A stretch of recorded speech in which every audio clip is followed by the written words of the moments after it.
Hello and welcome to another episode of Snack-Sized Business. It is my joy and my mission to help amplify the voices and the doings of women in business, women entrepreneurs, and women who are driving industry. So I'm LB Adams, I'm your host, and today on the show, I get to do something I've never done before, which is introduce a partnership. So Shelly and Medea own a company called Local Love Charleston, and so they are a brick and mortar collective for local makers, manufacturers, and entrepreneurs to be able to sell their wares under one roof. It's kind of amazing. But let me share with you the 5 facts about them. All right, so partner 1 is Shelly Belili. I hope that I'm pronouncing her name correctly. So 5 facts about Shelly. She loves murder podcasts. Go figure. She don't ever expect her to go to a scary horror or a scary movie or a horror movie. She's not going to do it. She spends too much. Here's a woman after my own heart. She spends too much money on shoes. She doesn't really like her name, and she wants to caveat that by saying, sorry, Mom.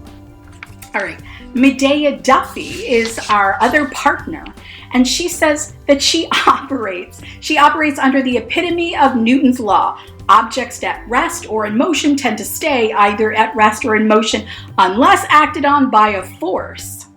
She says as a kid, she trained her dog Snowball Samantha, because dogs need a middle name, right? Snowball Samantha in agility and recreationally competed with her. So that's kind of amazing. We definitely will have to ask her about that. She says creativity drives her, and she says that's a big selfish reason why she does what she does. Learning also drives her. She says that she doesn't really fully admit that because she doesn't like to be taught without invitation. And she knows every single word to Ice Ice Baby by Vanilla Ice. So we definitely are going to have to connect with her on that one. So join me in welcoming to the show the partners of Local Love Charleston, Shelly and Medea. Hello, Shelly and Medea. Thank you so much for joining me on Snack-Sized Business. I'm thrilled because you are the very first, this is our 4th season, and you are the very first partners we've ever had. So woohoo, you're trendsetters here. Woohoo! Hey. All right, so before I jump into our 3 questions, Shelly, can you tell me about your obsession with murder podcasts?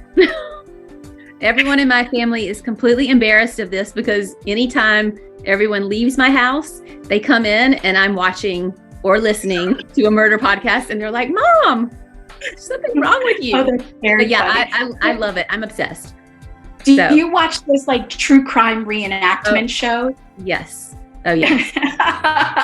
Okay. What do you I actually hung out with a neighbor last night and his friend, we were talking about an object that this person had on their fireplace. And then we started talking about a murder podcast or show that we had both seen that used this tool as the murder weapon. And it turned out it was the same show. And we were like, okay. That's wild. Yeah. Was it a blow poke? Was that It was. You've seen it too, haven't you? I saw it too. Yeah. What are the chances? Okay, so Medea, let me ask you about Snowball. I was going to say Samantha Snowball, but Snowball Samantha, which is quite an unusual name. I'd like to know the origins of that name first, and then let's talk about agility training. So my family has always been dog crazy. My grandmother bred Rottweilers and Newfoundlands, so it's in my blood. Wow. Can't help it. So right. Seriously, if you're going to do that, let's go big, you know? Yeah, that's right. Go big or go home, right? But I had, my mom was allergic to dogs, so I had a little hypoallergenic Bichon Frise, and that was my dog, and I got her for one of my birthdays, and she was my pride and joy, and Samantha was the name I just had loved forever. And of course, everybody has a middle name, so my dog should have one too. So Snowball, Samantha, she was white and fluffy, so Snowball had to be her first name. An 8-year-old naming the dog, that's how it goes. I love it. So tell me about the agility training. That's really interesting. Did you guys win?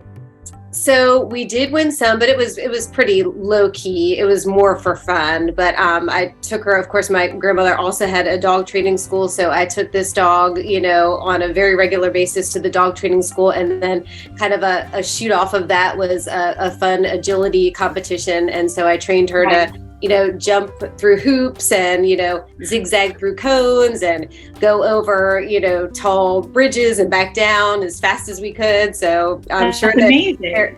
Yes, but I'm sure that there are some very embarrassing videos out there somewhere. We'll try to see if we can locate one.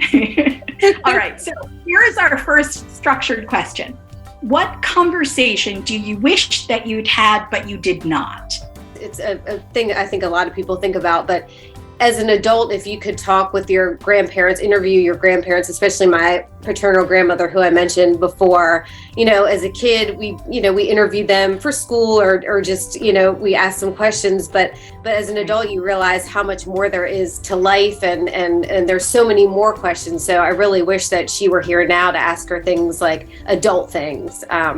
And it's cool to ask somebody that's not, it's cool to ask your mom and your parents, but you feel like you know them better. And so it's neat to think back about, people way before you and their lives and how they played out, and just to ask them, how they got to those points or how they felt about how it all played out, or, all of those questions that just seem so much more removed. People who lived without the concept of computers.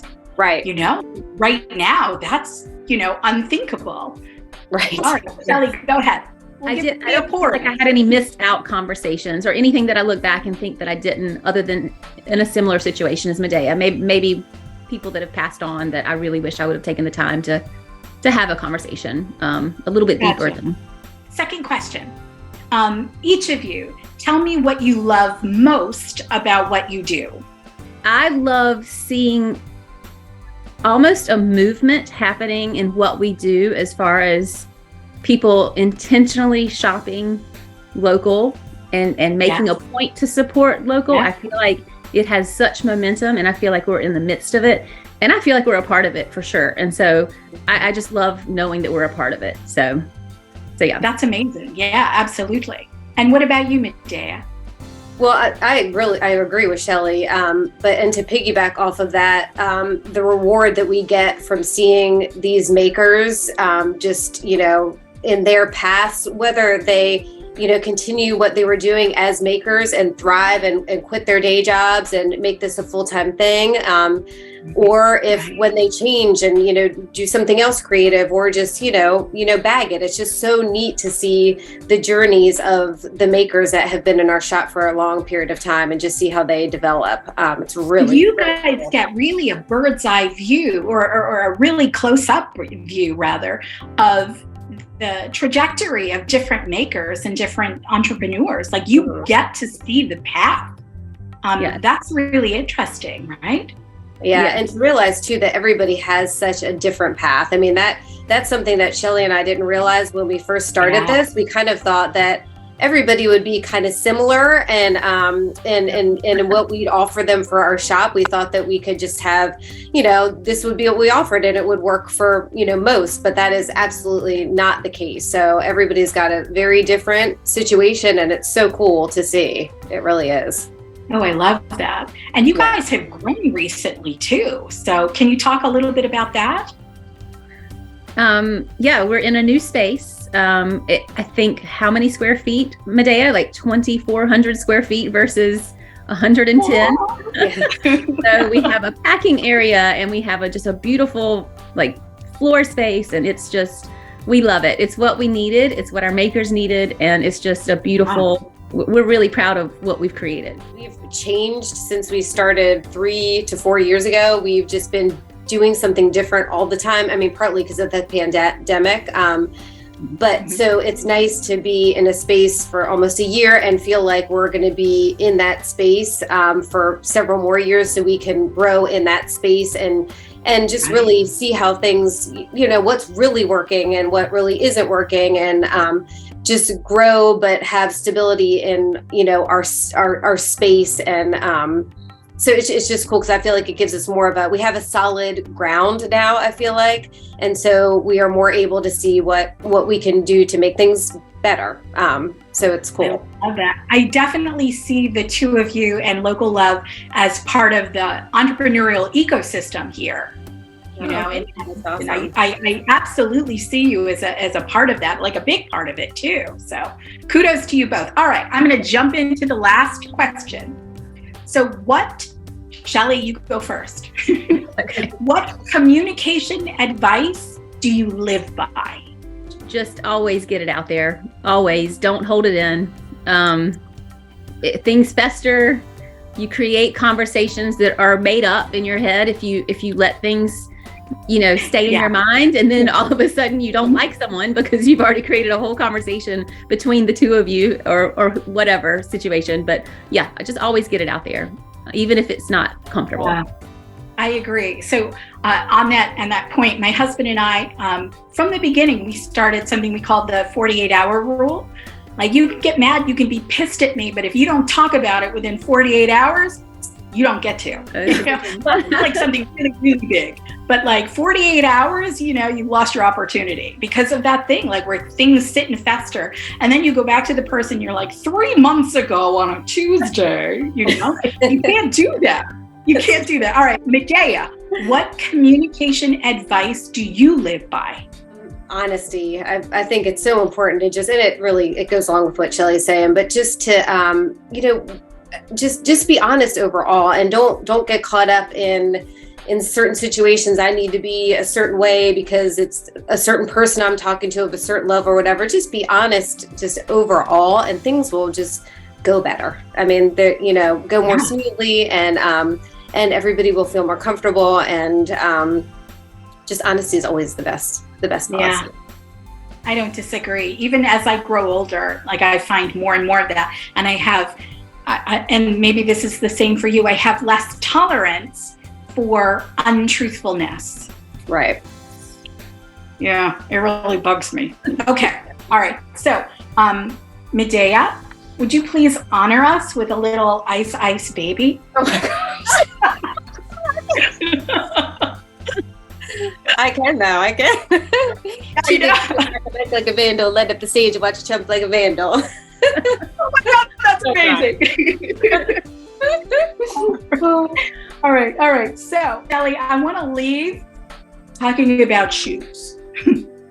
Oh, Can we no. talk about shoes? Yeah. Oh, no, we can't do that? No?